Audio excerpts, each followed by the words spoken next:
I just wanted to add to what our colleagues mentioned dahil yung mga osaan natin na nagpapakamatay for the Senate institution, Mr. President, pakita natin sa kanila, Mr. President, that we are all out in defending them. Ako po, Mr. President, nandun mismo ako doon sa Senate clinic nung dinala yung OSAA personnel natin.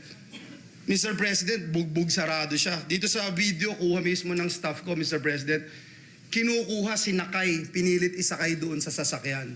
Tapos umalis. Ito, duguan na po yung ating Senate OSAA. Kaya yung totoo yung sinabi ni Senator Migs, nakausap ko si Senator JB, nakausap ko si Senator Robin, nakausap ko si Senator Jinggoy, lahat po kami talagang nagpanting ho yung tenga namin dahil, Mr. President, ito yung tao natin to mga kasamahan natin na nagbabantay at ginagawa lang yung trabaho. Yun pong individual na ito, Mr. President, kakaisang buwan pa lang po niya dito sa Senado. Kakatapos lang ng training niya to be part of OSAA. And yet, Mr. President, ito yung naranasan po niya sa Senate premises.